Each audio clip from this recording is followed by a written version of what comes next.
welcome to Sports Counsel, your playbook for all things sports. I'm your host, Matt, and I'm here with G, Bryant, and Dillon for this episode of the show. We are just 1 week away from the Super Bowl, where the Seattle Seahawks will take on the New England Patriots. We are on the scene live in San Francisco to discuss everything you need to know before your Super Bowl parties. From the keys to the game, prop bets to take, and players to watch for, this is your ultimate guide to Super Bowl 60. Today is January 30th, 2026, and this is episode 207 of the show.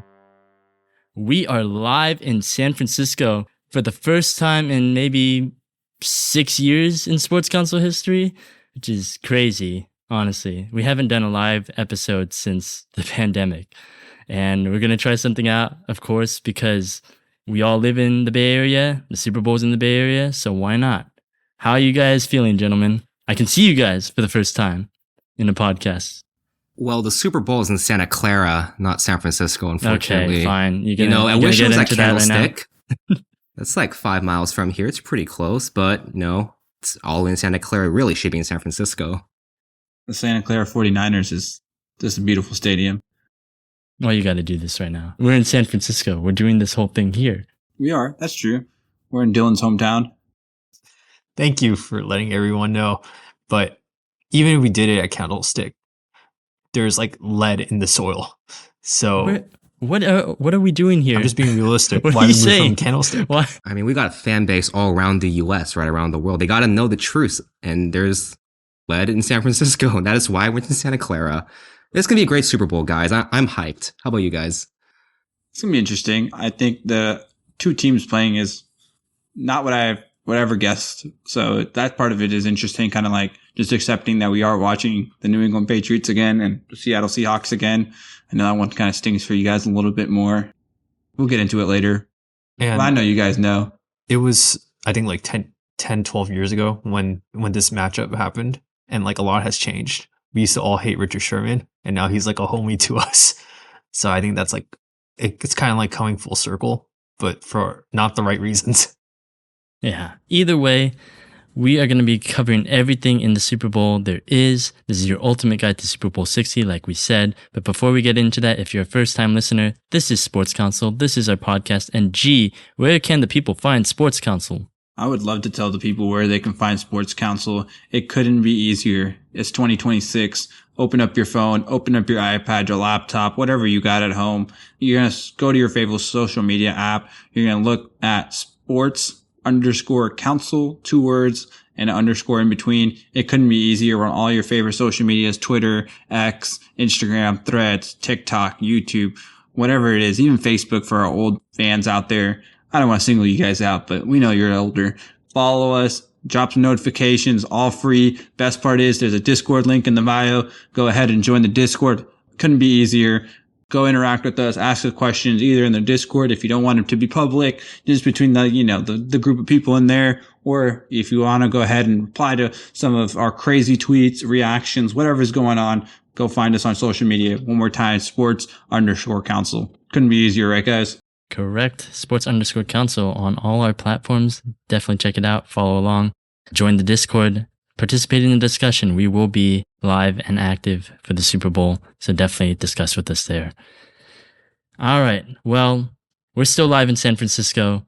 Lead poisoning or whatever aside, I don't know what you guys were going on in that first minute there, but we are here. We are covering the Super Bowl live from the city. By the way, if there are any audio difficulties, maybe I should preface this now. Just realized that this is the first time we're recording live in the last 6 years. So just to preface, there may be some more technical difficulties than usual. But let's get into the Super Bowl, guys. As you guys said before, it's the Seattle Seahawks versus the New England Patriots. This is a rematch from 11 years ago, I want to say, Super Bowl 49. So these are completely different teams. This is not your Tom Brady's. These are not your Richard Sherman's, Pete Carroll's, Bill Belichick's. Everything's out of the picture. So why don't we start with the stories behind how each of these teams got back to the big stage? Yeah, so I'll start with the Seahawks, right? As you mentioned, not your typical Seahawks. Obviously, at the offseason, you trade your quarterback away, Geno Smith to the Raiders, and you go out and take the quarterback no one else wanted. 4,000 yards last year, 14 wins, but choked in the biggest two games. Sam Darnold. It played in the Lions week 18, lost that pretty bad. Next week in the playoff wild card, played the Rams, also looked terrible and lost that game. So it was a very undesirable quarterback, right? But you took a swing at him, you liked him, and it's worked out so far. Another 14 win regular season, 1 seed. Did come through this time, week 18, did come through in the second round of the playoffs. After that, they played the San Francisco 49ers, who they had split the series with, but it was a decimated Niners team. We all know that. We won't get into it too much. Go listen to the other 49ers postseason kind of wrap up podcast we had.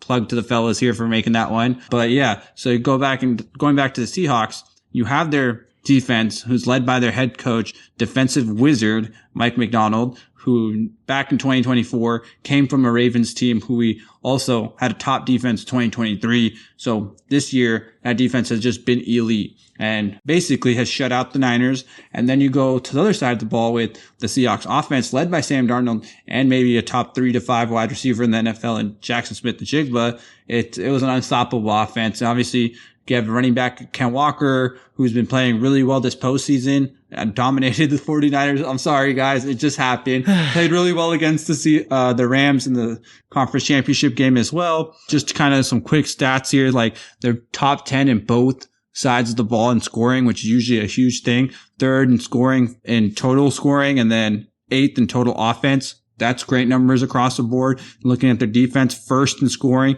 6th in total defense. So across both sides of the ball, it's an elite team. Even going to special teams, you have a guy who can flip the field, kind of change a game in one play in Rashid Shaheed, right? First game out of the second round of the playoffs, touchdown, always making big plays in this punt return, kick return game. So, all sides of the game, they are A+. When you're the Patriots, I think you're going to talk about it, Matt, and kind of give us a background, but that's a lot to keep up with. It's definitely a very elite team in Seattle. It's not the old 2013 Legion of Boom Seahawks, but they are still a very vaunted defense, great offense, top 10 across the board. But let me tell you something about these New England Patriots, right?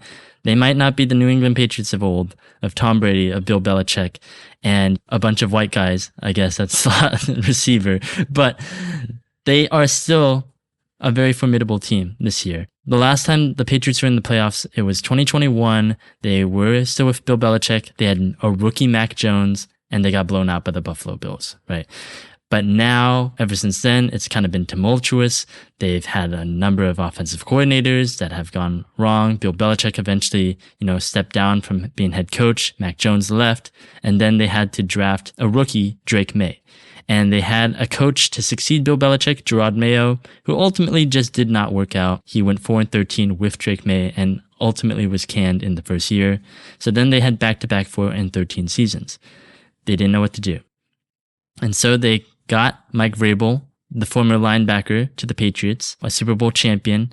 He was now their head coach. And with him and Drake May and their old offensive coordinator, Josh McDaniels, they made a couple of signings like Milton Williams, which we'll probably discuss later, wide receiver Stephon Diggs. They made a lot of free agent moves and spent a lot. And with somewhat easier schedule that I believe will be a point of controversy later on, they managed to get 14 wins and 3 losses. And just like with the Seattle Seahawks, they're also top 10 on both sides of the ball, in offense and defense. They beat the Chargers, the Texans, and the Broncos to get to this point. And this is a very young team. This is a very inexperienced team, but they have a very experienced coaching staff, and they may be led by the future MVP in Drake May. So it will be very interesting to watch.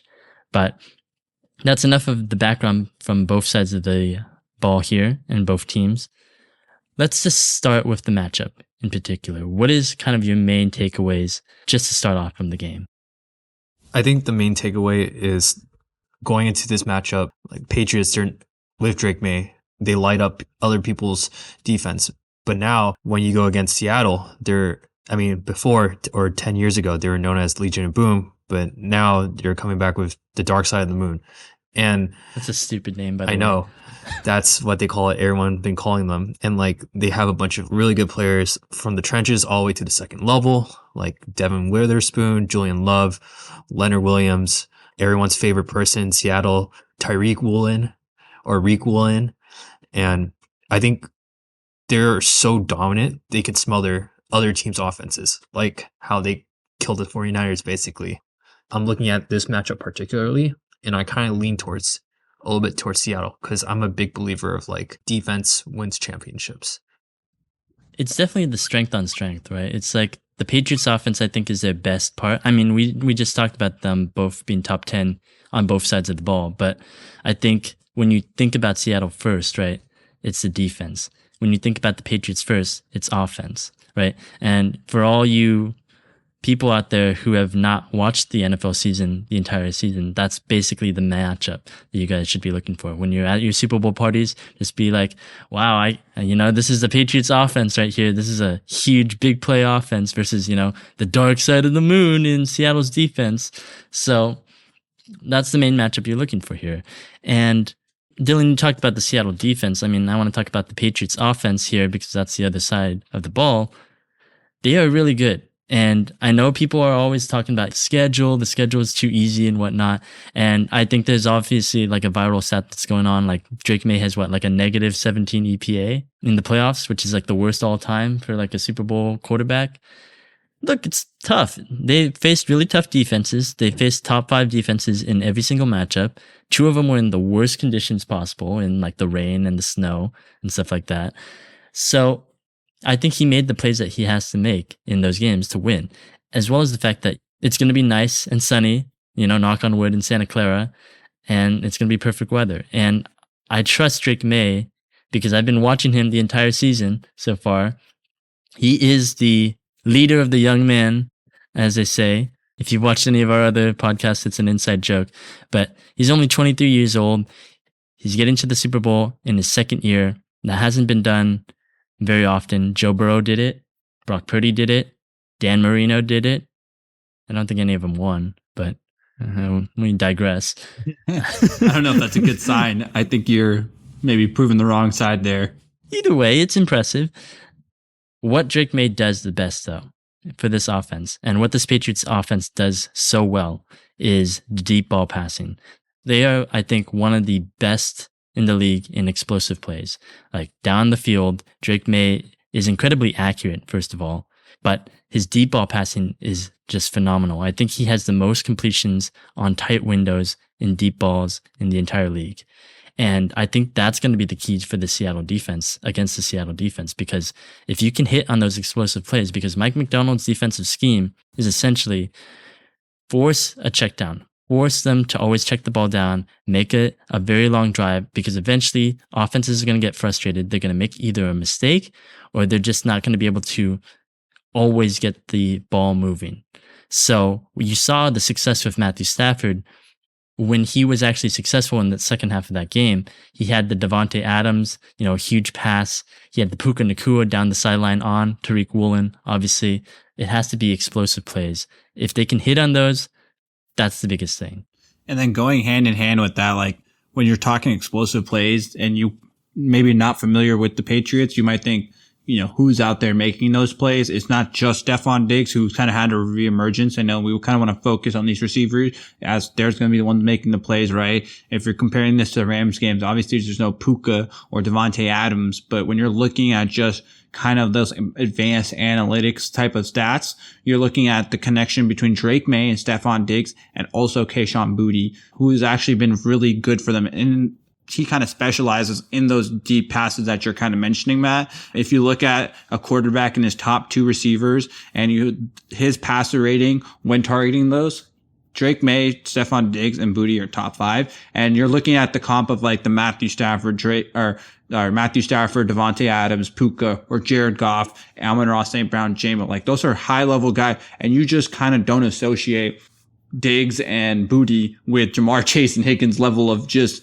getting it done. But that's what it is, right? And that's why it's such an important key to your game, right? If there's a hole in Seattle's game, it's what Matthew Stafford did in that second half, and that's targeting it. But it's going to be hard. That secondary is good. They play the ball well. Julian loves a ball hawk back there at safety. And I don't know what you think about that defense, Bryant, but it's killer, man. Yeah, the Seahawks defense has definitely just so many different moving parts for it, right? So that fantastic DeMarcus Lawrence read to end the last game there.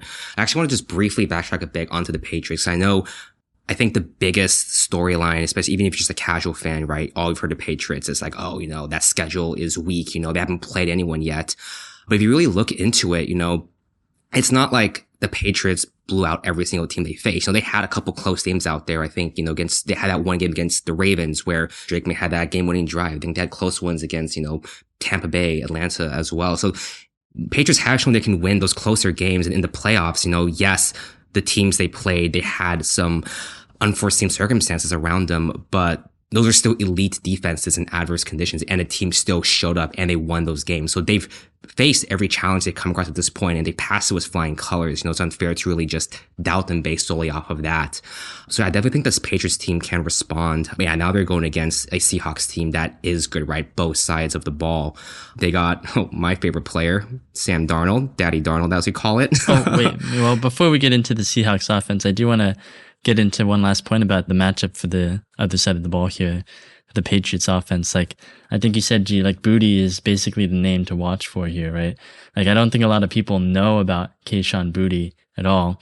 So, first of all, he's number 9. He wears number 9. They're all single digits, so it's very confusing. It is confusing because it's like Stephon Diggs is 8, right? Yeah. Okay. And then there's Hunter Henry, obviously, and if you've ever heard our fantasy football podcast, we love to talk about Hunter Henry, and maybe he'll actually have a good game because Seattle, that's another weakness of theirs. They are not great at defending tight ends, so Hunter Henry might be one to watch for there. Ramondre Stevenson, Travion Henderson. Other than the explosive plays here, I think that Drake May also has to be able to create with his legs, right? His mobility's underrated, I want to say, but I think everyone's starting to see it a lot more, especially with these matchups. He hasn't been passing the ball very well, but he has been running it. He made the game sealing run on third down to get the first down against Denver and kind of run the clock out. Seattle, when we saw Brock Purdy against the Niners, when Brock Purdy, even though he wasn't finding anyone downfield and his receivers were being blanketed, he had to just basically scramble and move around in the pocket and eventually find enough time to get an open wide receiver, because these Seattle guys, they communicate well, they blanket guys in coverage, and then you basically have to create. And Purdy was able to even make the most out of his, a very middling offensive performance just by scrambling, finding time. Drake May's got to be able to do the same thing. And I think that's what Seattle's defense is also going to key on, is that we know Drake May is mobile. We know he's going to try to get up. So you have to contain him. You can't let him get outside of the pocket. You can't let him get through the pocket. Well, my concern with the Patriots offense, you guys are mentioning a lot of the positives and, what Drake May can do with his legs, but there's also kind of the asset of Drake May's been fumbling the ball a lot. And I know we mentioned he led the NFL in fumbles, but it's a level higher than what he was doing in the regular season. You know what I mean? Players say they take the game to the next level. He take his fumbles to the next level. It hasn't been good. And it's just bad fumbles, stuff where it's avoidable, staying in the pocket too long, trying to make a lot of long plays. That's their game. Yes, you're going to wait in the pocket. It's very similar to that Bengals. Hey, I might get sacked. I might get hit. I'm going to stick in the pocket and try to keep making throws to my guys. And it's working. Obviously, worked for the Bengals, right? But it comes with a price. How much pressure is too much pressure? Aaron Donald wrecked that game. Then, for example, right?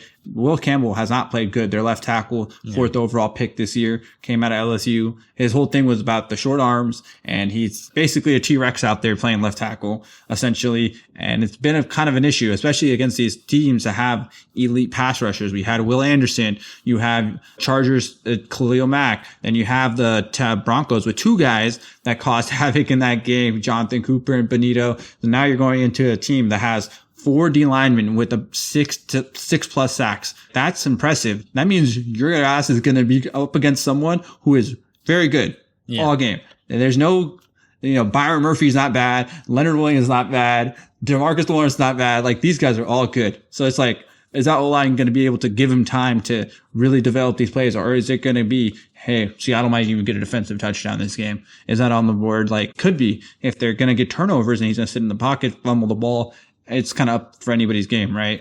Yeah, that's what worries me the most about this matchup. Obviously, rooting for the Patriots here is that is that the Seattle defense. And we talked about what the Patriots offense needs to do. We have to talk about why they need to do it, because Seattle's defense is very, very, very good. It is almost like a unit on its own in its ability to score, and it's downright elite. Like, I don't even know if they can score more than 20 points in this game.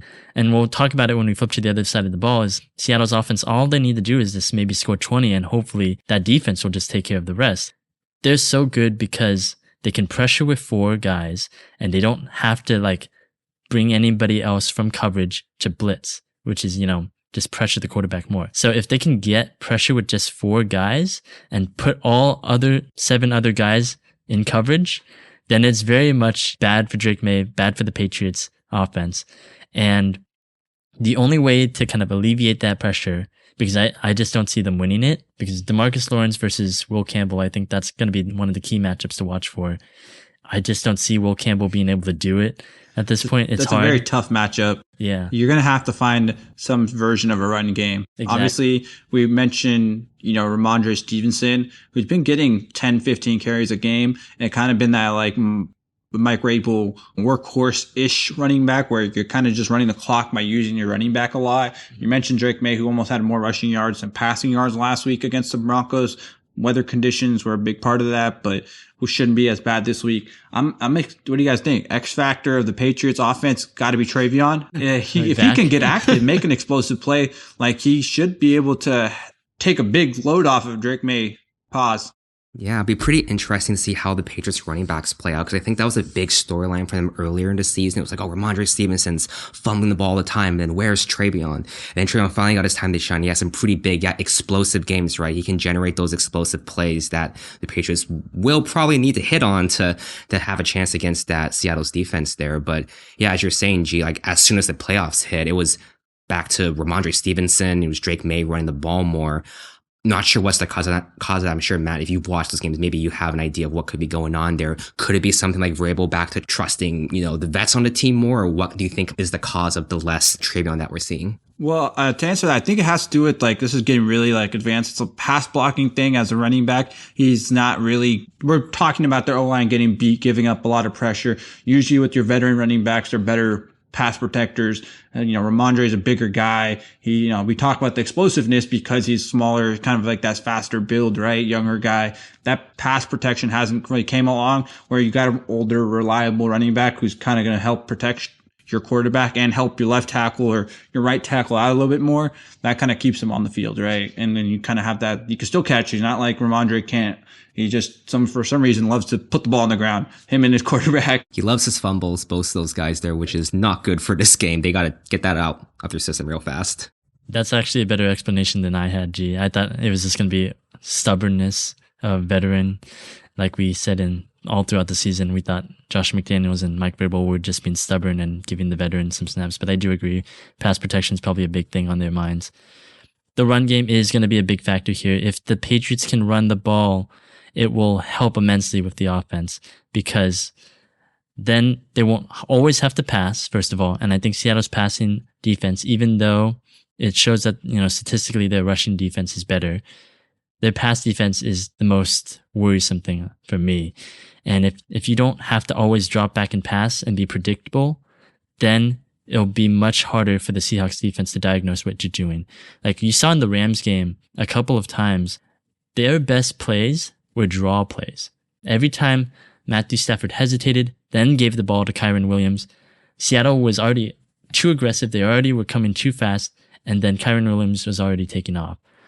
If you can draw up some of those draw plays, make them hesitate a little bit more, and then you can beat them with the play action, it just opens up a lot more for your offense to be able to confuse Seattle. I would also suggest maybe doing something like they did on that touchdown play where they had all 4 wide receivers spread out and then they just took it with Drake May up the middle, right? That's also another draw play version that they can do. But you need to stick to the run no matter how ineffective it is, because you need to be able to kind of slow Seattle down, make them take a beat, make them read, make them communicate, because they had some misalignments in coverage. You know that fourth down stop that they had on Stafford, right? That was actually a miscommunication. They both accidentally went to the running back, and that was where he was going to target. But that wasn't on purpose. That was on accident. They're going to have some communication issues. That's how you have to attack Seattle's defense. And I know I keep on advising the Patriots here.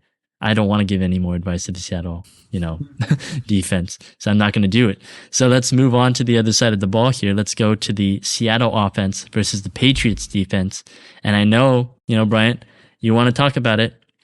Your daddy Darnold. I'll talk about the offense. First, a word out there for all the Sam Darnold fan clubs I know that were listening to this. The guys on r/GeckBus, the God Emperor quarterback of the universe. Sam Darnold has made the Super Bowl just at the ripe age of 28. He's doing fantastic on here. He's had a great season. He has passed for well over 4,000 yards, has developed an insane connection with Jackson Smith-Njigba, who got over, I think, well over 1,700 yards, 12 touchdowns, I believe, for the year. So they've been on a two-man action firestorm basically for the entire year, but that's not the entire Seattle offense, was the beauty of it, right? You have your running backs, what was your running backs of Kenneth Walker and Zach Charbonnet. Now it's just Kenneth Walker, but Kenneth Walker, to his credit, has done fantastic these last couple of games that we've watched here. He's getting big gains on the ground. He's fighting through tackles. He's getting that extra yards out there. He's been doing fantastic, just carrying the load for himself. So you can't neglect really the strengths of this Seattle's run game too, which of course, right, Super Bowl, you always lean towards the run game generally try to establish that. So can't avoid the run game. You also had the likes of honorable mention, really, the Cooper Kupp. Hasn't, of course, been seeing the production he's had in yesteryears, like when he was, the Super Bowl MVP, had that breakout, that gigantic season that he had there. Taking more of a secondary role, but definitely not fully washed out there. He definitely gets his due, is productive. And I can honestly see him being a bit of an X factor in the game, in so as much as, right, that Patriots defense is going to go all in to try to stop that JSN and Darnold connection out there, looking for someone like Cooper Kupp to make those plays out there. And I could definitely see that as maybe that's a surprising play for the game there. So I think for Darnold as quarterback, right, all eyes on him. People drop crazy stats like, oh, Sam Darnold is 0-4 against the Patriots. Like, he was on the Jets. Like, that's a crazy comparison. He's improved. Do you want to talk about like the story of how Sam got to here? Yeah, Sam Darnold's story, began at alma mater, USC. He definitely made his name on the college football stage was the 2016 Rose Bowl, where he led USC to a game-winning drive against Penn State in one of the most famous games in college football history. And then the year after that, when I was watching him on the field as a player, I was so hyped. Oh, Sam Darnold, he's going to be a superstar. He's going to be a Heisman candidate. He had a very strong arm. He had great receivers, but yeah, turnovers were an issue. His offensive line was terrible back then. Like, we literally lost against Cal because the center literally tossed the ball over his head. Go Bears. Go Bears, indeed.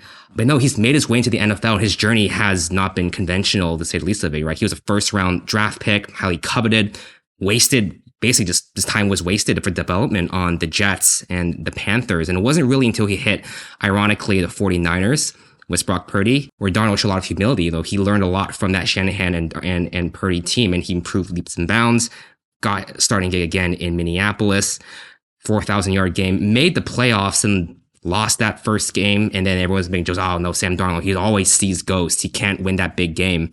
And I think that narrative, hey, if he wins the Super Bowl, then that's definitely going to be put to rest. But against clutch games, very close games against, the Rams, ugly games versus like the Niners, and just all on the way, Sam has excelled out there. He's made the plays he's needed to. He's thrown the ball accurately. Now, I think that's the biggest thing, right? For myself, I knew his strengths, but he was very inaccurate. He threw a lot of interceptions. He's doing a lot better, especially with these playoffs. He's making those plays he needs to. So definitely excited as how he'll do in this game.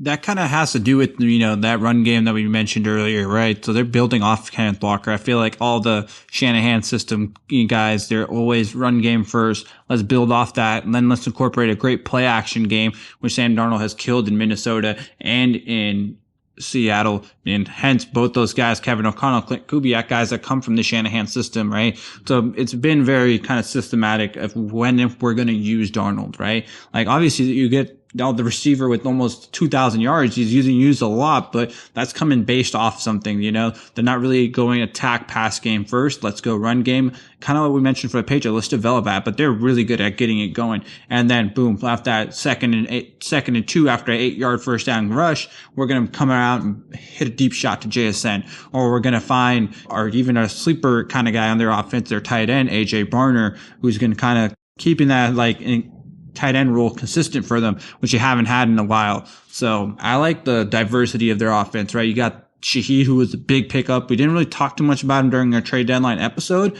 but he's been a huge addition. He's just a different asset to that offense of burner, end around, screens. Cooper Kupp's got all that short stuff, and he's just reliable, gets open. And then you got JSN, who's just use him wherever you want, right? X factor type of guy. But we talked a lot about that Seahawks offense.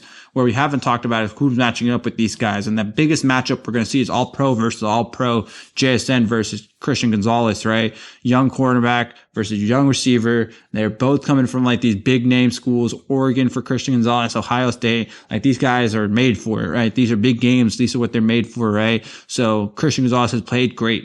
He's been great almost every game, and he just locks up whoever they put in front of him. I'm curious to see how much he follows him, right? We've seen the way JSN was used last game out of the backfield, how much Gonzalez is going to follow him there. How much can you, right, coming out of the backfield? So that's where kind of the creativity and the personnel is going to be a bigger thing on that Patriot defense. They've looked good so far, allowing only 8.7 points per game in the playoffs, which is one of the all-time lowest.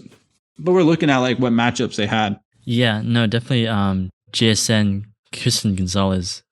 It's going to be interesting because I think the Rams played a lot more zone because they weren't confident in their corners, because honestly, I can't blame them. They're not very good. I don't even know who they are. Christian Gonzalez, though, he is a different force. He's a beast of nature.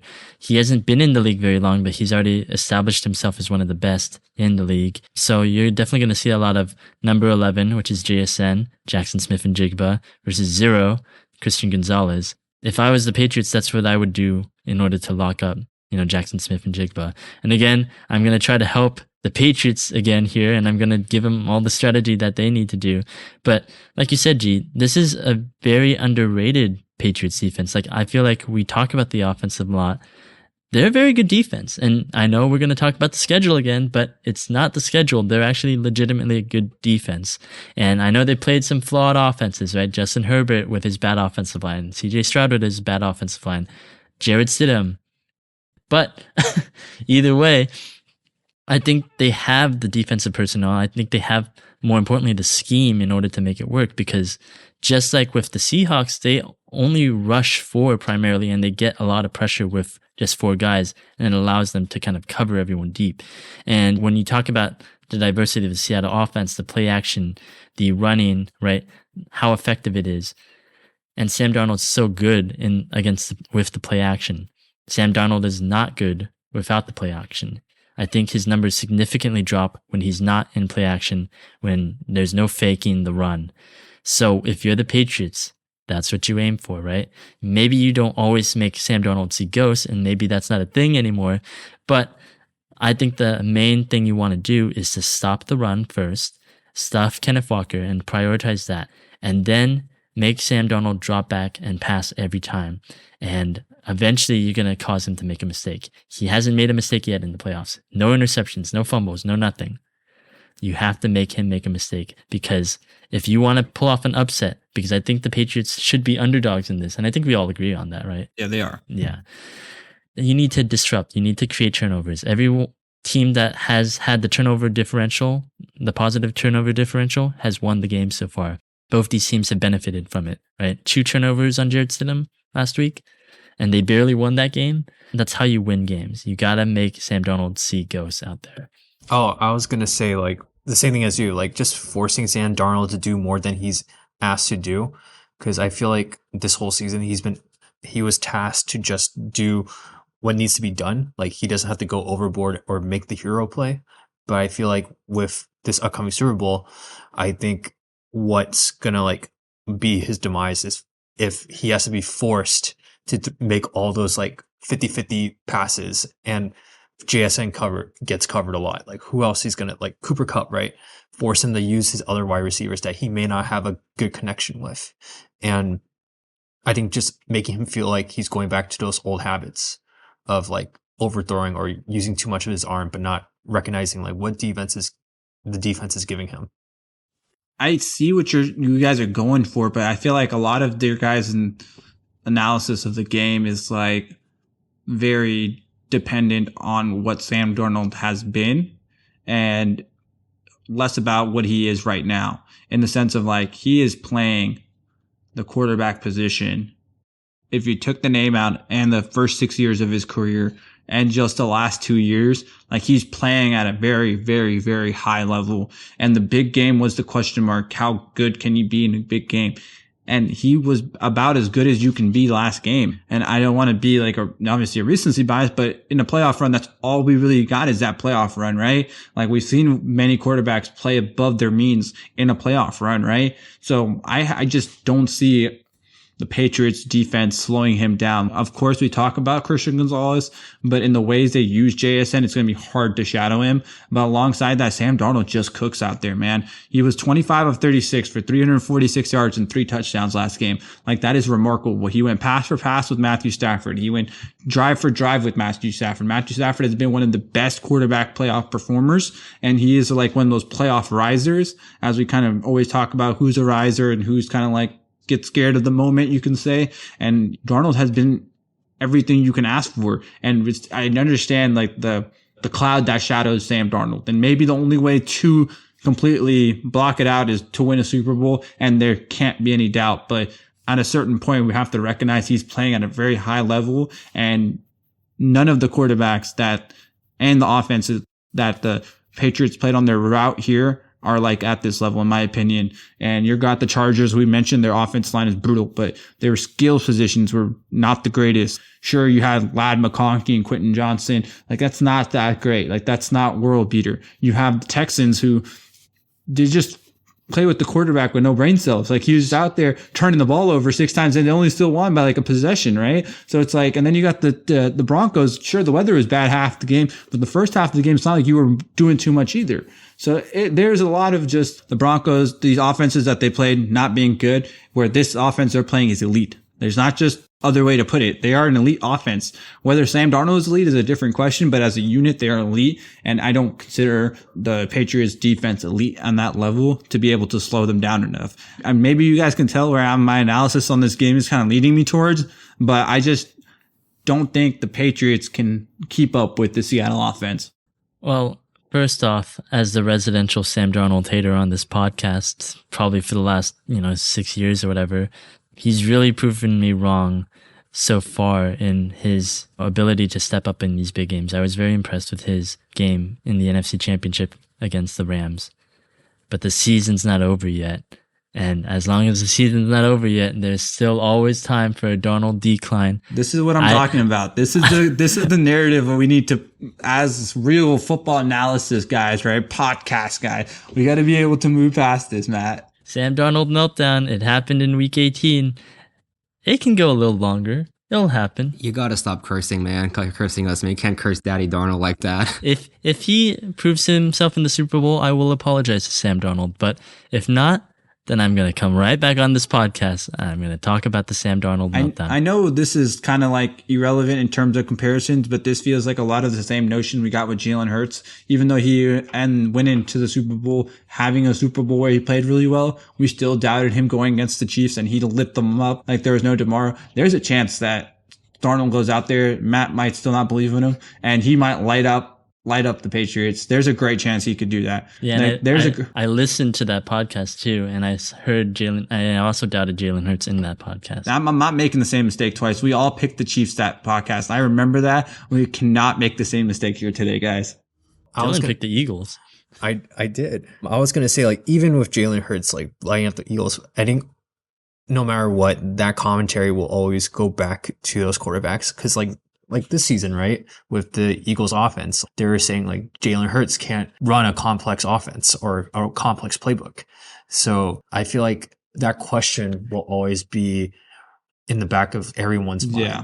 You could, I guess, I really doubt that Matt's going to stop doubting Sam Darnold after this game. To your point, Dillon, like next season's gonna come around and Matt's gonna be the first person to question Sam Darnold again, even if he wins and plays great. Like, I might do it next season, week. He's going to be like, when Sam Darnold throws like 4 picks in the first game, he's like, it's over. The train stops here. That's it for his career. Exactly. I'll do that. I mean, just to wrap things up here, I know we talked about how the Patriots defense wants to stop the Seattle offense, but I mean, if you're Seattle, you do what you keep on doing, right? We know that you're a top offense. You've shown that you're a top offense, and it's even gotten better in these last couple of weeks because in the regular season, they were pretty good at passing, but they were very, very inefficient with running the ball. They ran the ball at one of the highest rates in the league, but they were getting like the least amount of yards. They were super inefficient, and they had Kenneth Walker, they had Zach Charbonnet. And so defenses basically said, okay, let's just stop the pass and like dare them to run. But now they've gotten super effective with the run game and with the pass game, and now defenses don't know what to do. So if you're the Seattle offense, and it's easy to say, honestly, because, again, you're the favorites in this. For both defense and offense, you just want to keep doing what you're doing. Patriots have to adjust to you. But with the Seahawks, you just have to run the ball, do some play action, throw the JSN 60 times, and it works, and it keeps on working. And if it doesn't work, then you actually have to start adjusting. But I think if you're the Seahawks, you're in the driver's seat here. You just have to keep doing what you're doing. Don't overthink it at this point. So, let's get into these matchups here. I mean, let's get into the predictions here. What do we got? I have a feeling this is going to be kind of more of a discussion here, but I mean... Yeah, I'll kick us off with my prediction. I mean, you guys kind of can tell where I'm going with this. I've kind of maybe been a little biased with my analysis, but that's just the way I see the game, and I just don't see the Patriots keeping up here with the Seahawks offense in terms of, hey, how many points can you put up? Can you be Matthew Stafford, Puka, and Devontae and go touchdown for touchdown with us if that's what it comes down to? And I just don't see it. You know, maybe they put up a good amount of points. I do kind of see a higher scoring game here. Both teams' defenses feel, susceptible to giving up big plays. So I'm going to end up going here with the Seahawks over the Patriots to win Super Bowl 60. And I'm going to go 31-21 and give me JSN for the Super Bowl MVP. I know we're not doing the full predictions and all our props, but that's my Super Bowl MVP. He's going to cook Christian Gonzalez all over the field. Hey, man, that'd be delicious. For me, I'm also going to go with the Seahawks. I'm going to go with a score of Seahawks 27 to Patriots 20. Because I feel like every Super Bowl, I have a feeling that this Super Bowl is going to be a lot closer and a lot more competitive. And each side's going to have their own explosive plays. And just to piss off Matt, MVP Sam Darnold. Why do you got to do that to me? Well, I'm on bus with you guys. I'm on the Geki bus, as they say with you guys here. I mean, yeah, I have the Seahawks winning 31-23. I think Drake made, and it's the Patriots, they do try to keep it close, keep it within that one possession. I think they ultimately fall short in the end. It will be a good game, but I got that Seahawks winning, 31-23. I know, Matt, you're the last one left here with the prediction, but before you predict, we cannot all four pick the Seahawks. They will lose the Super Bowl. We can't have that Texans moment. That's great. First of all, as a 49ers fan, I'd like to send a sympathy gift, the gift of goodwill as it is after losing to the Seahawks. I encourage all Seattle players and coaches to practice at our facilities, use whatever they want over there, get a good rep going there, as a gesture of goodwill. I forgot to mention that at the beginning of the podcast. So you want them to practice next to our fine electrical facilities? As close as possible to the electric facility. I like that. Sleep next to the practice facility, right, If they Matt? wish. I'm just extending the offer to them as gracious hosts. So, my prediction to the game, there are 3 keys that I kind of mentioned throughout this analysis is that, 1, can the Patriots hit on those explosive plays that we mentioned? I don't know. I don't think so. Because if you were to tell me that it was Stephon Diggs and Kayshon Boutte against this defense, I'd probably say no. Because Devontae Adams and Puka Nacua, that's one story. Kayshon Boutte and Stephon Diggs, as much as I love them, are not those players. So I'm going to say no. They can't hit those explosive plays. 2, who's going to run the ball better? Is it going to be the Patriots, who have had a somewhat inconsistent run game with Ramondre and Travion? Or is it going to be the Seahawks with Kenneth Walker, who's been scoring so much at will? Probably going to lean towards the Seahawks here. And then 3, who's going to get more pressure? Is it going to be the Seahawks and great defensive line with DeMarcus Lawrence against a struggling Will Campbell? Or is it going to be the Patriots defense versus Sam Darnold? Whoever gets more pressure, I think, ultimately will also win this game. And I also have to lean the Seahawks there. With that being said, I'm choosing the Patriots to win 24-17. I don't care. I am never going to pick the Seahawks. I've said throughout the entire postseason that I always go with my brain against my heart. I'm going with my heart. I love Drake May. He's the leader of the Young Men's Club. He will lead this team to Super Bowl victory because the Patriots are back. They are good, and they are the ethically right choice to make, to root for. And I encourage everybody here in this room in San Francisco to root for the Patriots despite picking the Seahawks, because even though I believe the Seahawks will win. Matt, what are you doing? Matt, all you had to do was join us on the bandwagon and pick the Seahawks. All 4 of us podcasters would have picked the Seahawks, and you know what happens when you do that. You might as well crown the Patriots Super Bowl champions at that point. All you had to do, man, was just pick the Seahawks, and the Patriots will just win the Super Bowl. No, I'm pulling a Dillon here. Dillon picked the Eagles, and all 3 of us picked the Chiefs. So I'm going to be the Dillon in this scenario. I'm going to pick the Patriots. Go with my heart. Say it with my chest. Say it with your chest for the Young Men's Club. Gavin's going to be pissed hearing this when this episode comes out. Hey, he had a chance. He had a chance to solidify this. But those are our predictions. 3-1 Seahawks. I honestly do think the Seahawks are going to win, guys. But I'm still going to go with the Patriots in my heart. Yeah, respect it. I mean, you got to lean with your heart here, man. I would do the same if the Ravens were in the Super Bowl. So I don't blame you. But I'm more excited for this part of the game. I may be a degenerate. They tell me to call the number. I don't call it. But who doesn't love prop bets? And I know, hey, who cares? You just watch the game. It's a fun game. It's be a good game. No. Here to make money and watch the game. So with that being said, we'll go through some prop bets here. We'll start off with football, work our way out of football into everything other than football, which is the best part of the Super Bowl, because you just bet like a degenerate on anything and everything possible. But let's start off with something simple. What do you guys think about the prop bets of this upcoming game? Let's start with the football ones, right? Yeah. I'm starting with the football ones? Okay. Drake May total yards, so that's rushing and passing, 261.5. I like the over. You do? I said he's going to score 21 points, and I think they're going to be able to get some action going, but there'll be turnovers, but that allows multiple drives and kind of maybe pick up some yards rushing too. Sneaky rush bet I do like as well, just taking rush yards by itself. Yeah, that's what I was thinking too. No, I think May will have like a good game. I don't know if they'll win at the end, but they'll have a good game. I like, some additional rushing yards more than you might expect. I think the passing will eventually kind of get there too, because they'll probably be playing from behind there. He'll get his passing yards in. So I like the over too. I'm going to say the over as well, because I can imagine the Seahawks defense, they just blanket all the New England receivers. And when that happens, he's going to go right out of the pocket, run for the next set of downs. You're still going to need some good amount of pass yards. 260 is not enough for just rushing, obviously, right? So you're going to need I'm thinking like 200 plus passing, and then maybe about 40 to 50. I know that doesn't add up to 260, but you're looking about like 225, 250, somewhere in that passing. And then maybe 50 is very optimistic. Yeah. At that point, maybe like somewhere between like 30 to 50 is like more realistic.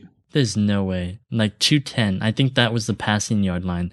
So that means 40, at least 40 to 50 rushing. I cannot see Mike McDonald saying, oh, we're just going to let Drake May run. No.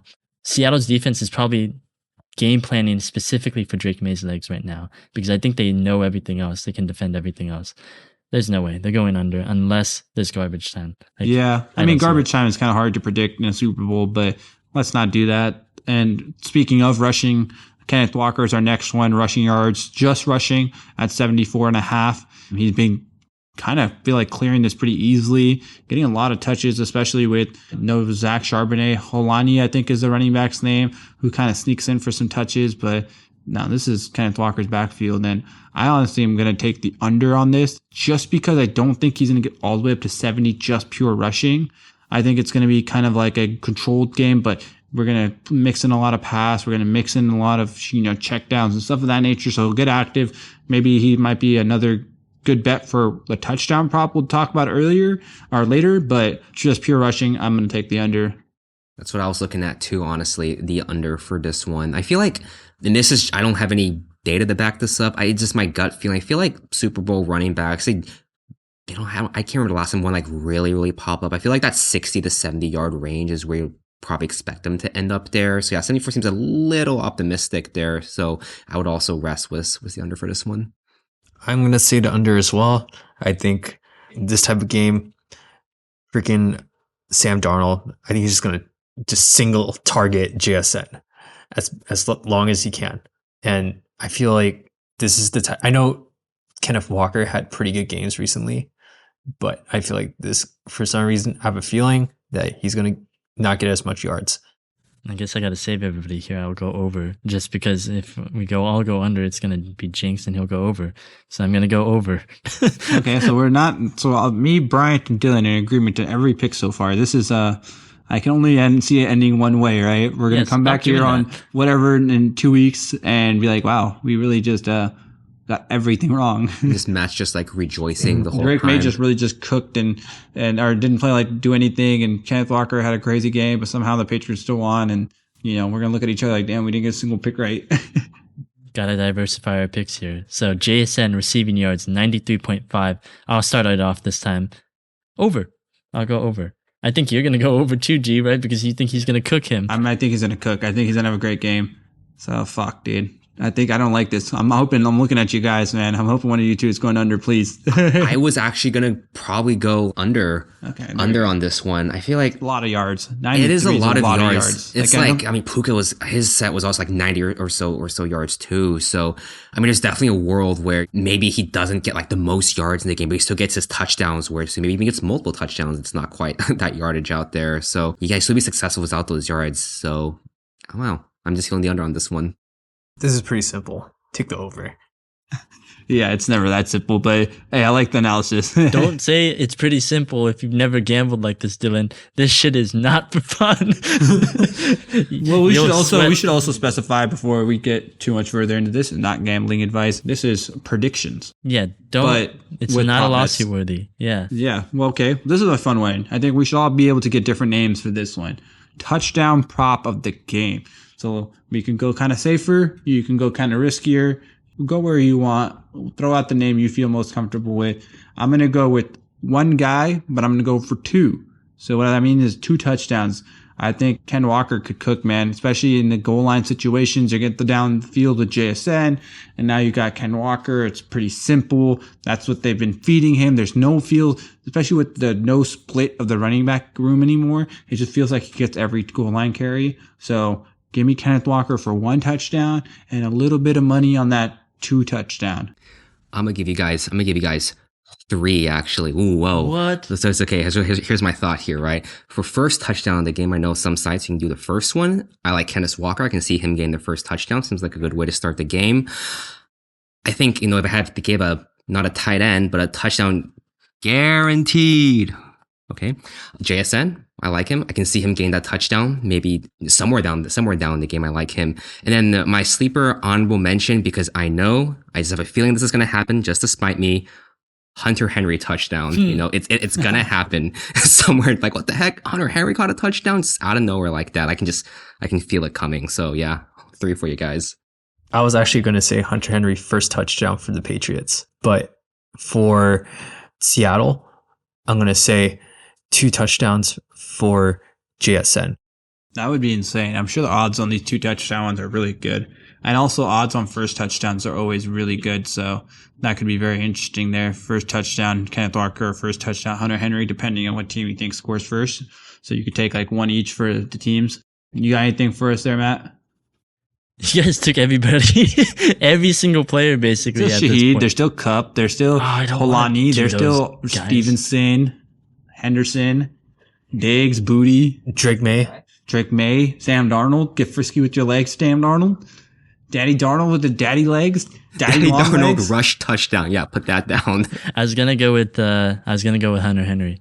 Bryant. There's no really Hunter Henry. I was, but I will go JSN. I'll play it safe. Okay, and then I mean, no one's really picking too many Patriots besides Hunter Henry. I'll throw my second pick into a Diggs touchdown. I think it's his first Super Bowl. This is a huge moment for him. He's cried maybe plenty of nights to get to the Super Bowl, so he's here now. So I think he'll get one. I think that'd be kind of cool. I feel like the veterans always get one in these Super Bowls. Big game, you go to the big players, make big plays, cash big parlays. That was kind of Got to make the most of this Super Bowl before his external activities. I was about to mention, yeah. I mean, make a memory before you go to jail, right? Yep. That's a crazy statement. I mean, yeah, people remember him for that. Like when he was the Bills uniform, they lost the game on, what was it? The Vikings touchdown, I think. Yeah. No, he scored the Vikings touchdown. What was the game where he was just staring at the crowd afterwards? That was the 13 seconds game against the Chiefs 5 years ago. Yeah, infamous confetti falling down. Diggs hands on his hips. Now he's at the game. Hope he makes the most of it. Yeah. Well, I think the best way to make the most of the game is to bet the coin toss. You guys agree? Tails. Tails never fails. I think recently, they said that the statistics have been leaning towards heads. Don't quote me on that. I think recently there's been a lot of heads. That's recently, the coin flip statistics have been going heads. I mean, I like heads. I'll take that. Dude, no, I'm taking tails now. I'm not going to be on the same bet with you two every single bet. Give me tails with Matt. Okay, so we're 50-50. Okay. This is a fun one, and I feel like I never get right. Gatorade color. Yellow. Because I think the Seahawks are going to win. They'll go green because, they got that lime green jersey and stuff. I don't know. Ew. Bro, I was going to say green too. We got to stop this, man. We're all jinx ourselves like this. Okay, blue, come on. You said yellow, right? I did say yellow. Okay. White. I think it's going to be white because the Patriots are going to win this. And Mike Vrabel is they're wearing the white jerseys, I think, all white. So Mike Vrabel is going to get soaked in that white liquid.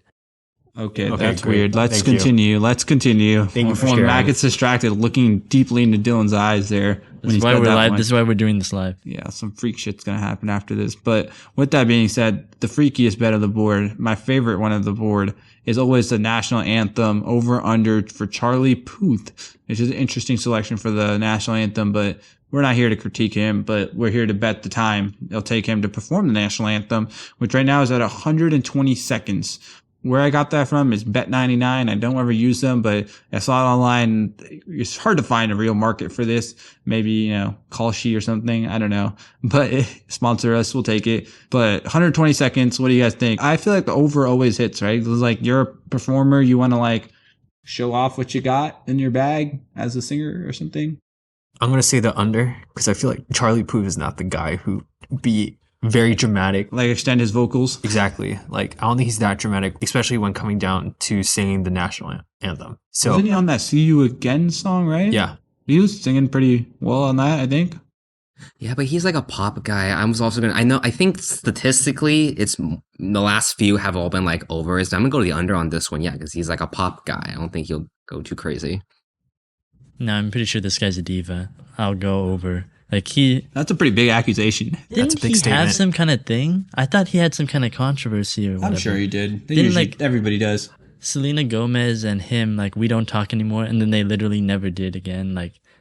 Was that a thing? Something happened with them. You're looking at us like we're supposed to know this, or you're asking the wrong group of people about pop drama that's going on between Charlie Puth and Selena Gomez. We're all in our mid-20s, and we should know this. I just know Selena and Justin Bieber. That's it. This is a great segue because I don't know how much we'll do better as a collective amongst the four of us for the halftime Bad Bunny, right? Any big Bad Bunny fans here? I'm actually I like listening to Bad Bunny a good amount, especially at the gym. Really? I don't understand anything he says. Clearly, I'm not speaking Spanish very well here. Took a couple of years of class, but it doesn't really help when you're listening to Bad Bunny. But music's actually pretty fire. I'm not going to say he's my favorite or anything, but solid artist. I can see the vibe. It's a good vibe. I think it'll be a good time. I think it's gonna be controversial and really fun. I think that's exactly what the Bay Area should kind of give out energy wise. Can you name 5 songs off the top of your head? I would, but my Spanish is really bad, and last thing I want is for my American accent in Spanish to be all over the internet. But I promise you, I could show you. I got like a cool 15 Bad Bunny songs on my playlist. He got good music. He's got a bag.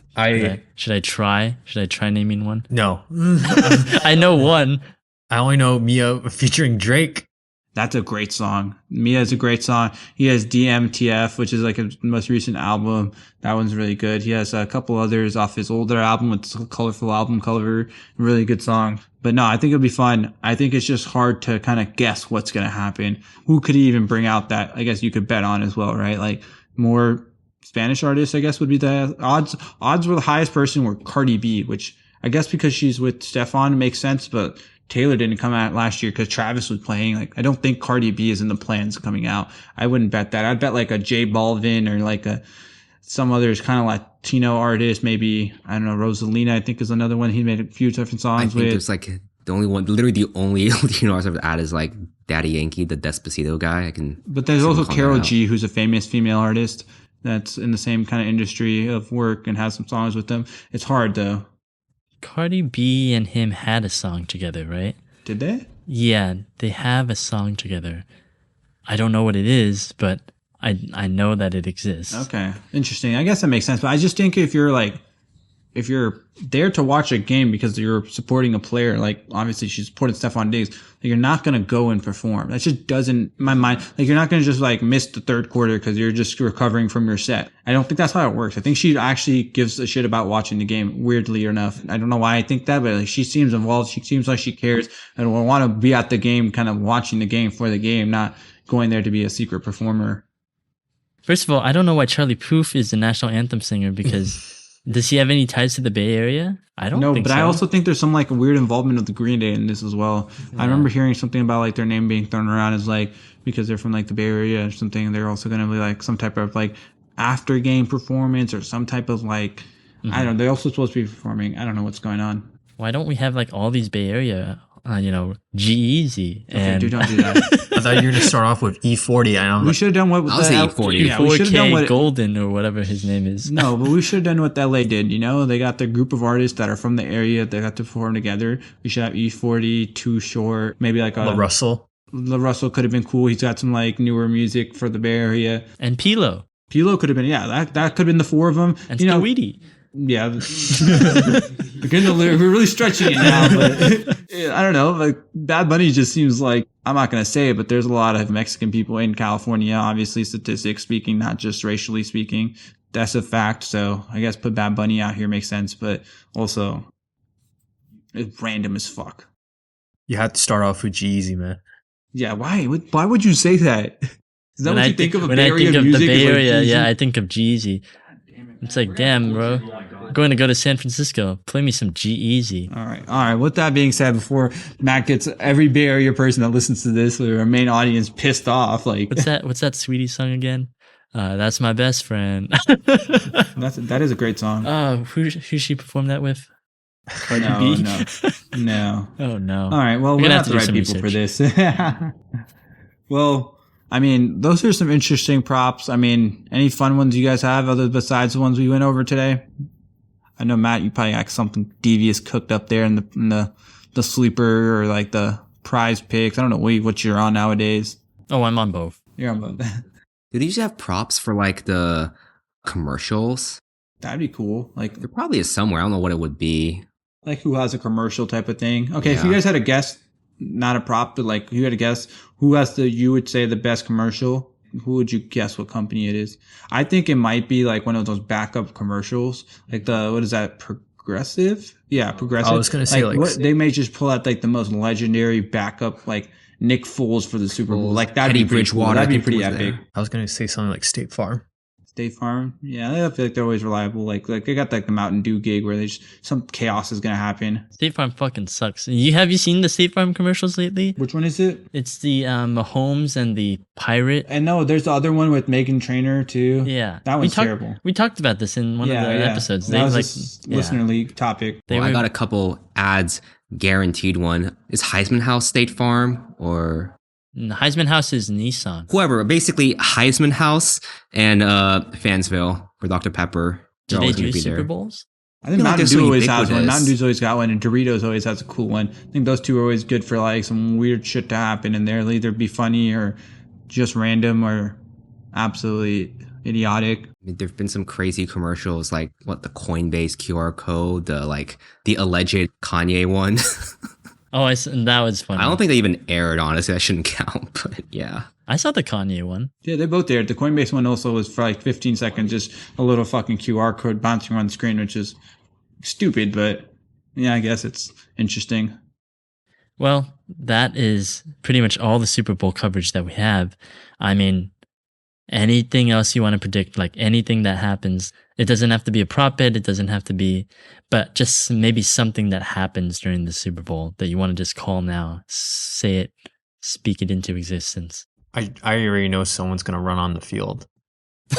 Oh, that's a good one. Yeah, that, honestly, if you could take that bet and then like convince your friend, like, hey, I got $30,000 on this, dude, I'll pay your bill and split the profits of the bet with you. Like, if someone can, like, you know, maybe we can convince like someone in this room maybe to do it. Well, I guess we need Super Bowl tickets too first, but I'm not trying to get banned from Levi's. If it was any other stadium, maybe, but yeah, fair point. This is our backyard essentially, but that usually is a free bet as well. Yeah, I mean, well, you put it like that. I'll use my chance. I'm a shout out my boys from the USC Seahawks. You know, besides Sam Darnold, you got my boys Leonard Williams, Uchenna Nwosu, who I actually did see him play. That guy was their only guy on defense, and also Brandon Pili, who is a backup dude. But yeah, 4 USC guys on the Seahawks. So unfortunately, that has shifted me away from my usual Niners only support. So I'm a bit shameless.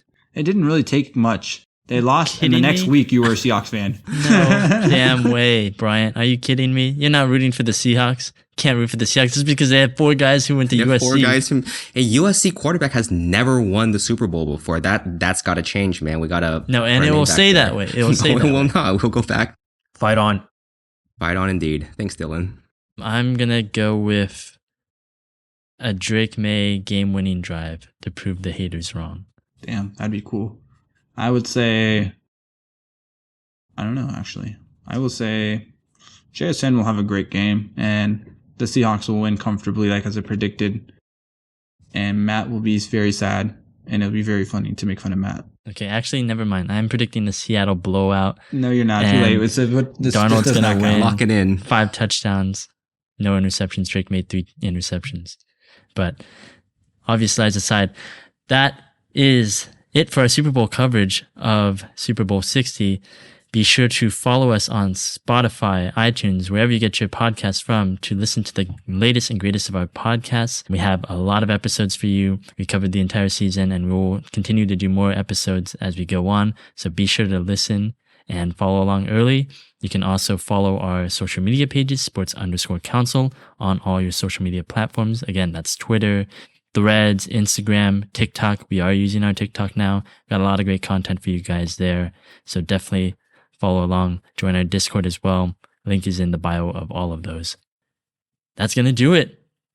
We are recording this a week before the Super Bowl, but we are going to be very much involved throughout the entire Super Bowl coverage. You may see us on the streets of San Francisco if you are a local listener. So stay tuned.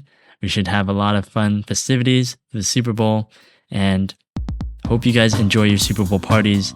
Hope it's a great game no matter what. It's the last game of the season, so enjoy it while you can until, God knows, till September until we're back. So enjoy it while we can, right, guys?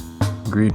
I'm excited, Matt. I'm hoping you're gonna get that interview that you promised us. Was who'd you get? Stephon Diggs, I think. You're gonna have an interview with him for the pod, right? You got him, right? Fingers crossed. Fingers crossed. No promises, but we'll see. We'll see.